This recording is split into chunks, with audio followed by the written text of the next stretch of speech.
বলে এজিদ কুকাম ছিল কয়টা? 18টা কুকামে জড়িত ছিল এজিদ। এর মধ্যে একটা হচ্ছে কি, ইমাম ইবনে কাসির উল্লেখ করতেছে, প্রতিদিন, ভাই আপনারা বলবেন, প্রতিদিন সে মদ পান করত। প্রতিদিন শব্দটা ভাই আছে না নাই? একটা হচ্ছে মদ পান করত, আর একটা হলো প্রতিদিন মদ পান করত। দুইটা কিন্তু এক জিনিস না।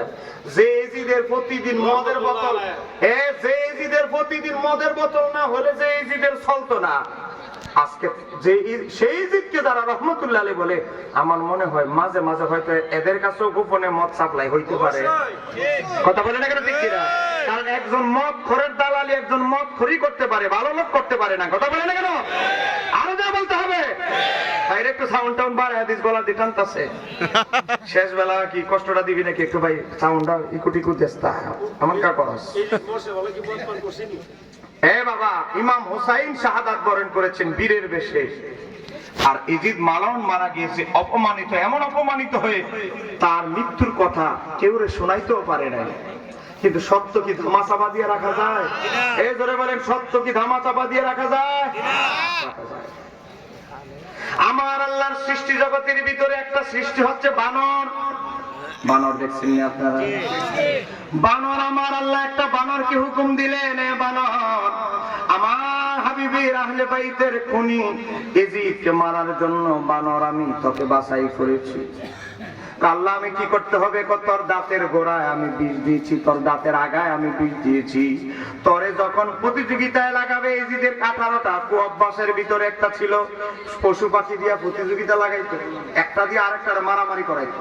একটা যখন আরেকটারে যতক্ষণ না মারতে পারতো, এ হাসতো না। এজিদের ব্যাপারে এসেছে। তারপরে এজিদ বানর কি নাম? তো শিকারী বানর, যোদ্ধা বানর। এখন এক বানর দিয়ে আরেক বানরে লাগাই দিছে ভিড়াভিড়ি। এখন এক বানরকে আমার আল্লাহ হুকুম দিয়েছে, বানর, এজিদকে মারার দায়িত্ব তোকে দিলাম। এখন বানরে তো দায়িত্ব পাইছে, আল্লাহর কাছে শুকরিয়া আদায় করতেছে, আল্লাহ একটা মালাউন মারার লাগে তুমি আমার দায়িত্ব দিছো। তখন কি করলো দেখেন, ইমাম ইবনে কাসির বলে, তো এজিদের মৃত্যুর কারণ ছিল যে সে একদিন একটি বানরকে উঠিয়ে দোলা দিচ্ছিল, আর অমনি একটি বানর তাকে কামড় দেয়, কামড়ের বিষে সে মারা যায়। এখন বলেন, এজিদের মতো লোককে, ফেরাউন নমরুদের মতো লোককে মারার জন্য আমার আল্লাহ বিশাল সেনাবাহিনীর দরকার নাই, ছোটখাটো পশু পাখি দিয়ে আল্লাহ সৃষ্টি যথেষ্ট। কথা কোনা করে ঠিক কিনা? দেখবেন আমাদের এজিদ হুজুরের ভক্ত যারা, এজিদি যারা, এরা জীবনে এজিদের মৃত্যুর কাহিনী বলবে না। আমি চ্যালেঞ্জ করে যাচ্ছি আপনাদের এই নরসিংদী জেলায়, কথা বলে না কেন ঠিক কিনা? কোনদিন বলছে তারা? কারণ এমন বেইজ্জতি হয়ে মারা গেছে, বানরের ঠেলাই সহ্য করতে পারে নাই। সে আসবে ইমাম হুসাইনের সাথে লড়তে। আল্লাহ আমাদেরকে এজিদি হুজুরদের থেকে হেফাজত করুন, আমিন। আরেকটা আসতে কর, আমিন। সম্মানিত আমার দিনী ভাইয়েরা, আমরা যে হানাফি মাযহাবের পদ্ধতিতে নামাজ আদায় করি, আমাদের নামাজের পক্ষে বলেন আমাদের নামাজের পক্ষে দলিল আছে না নাই? কথা বলেন, দলিল আছে না নাই?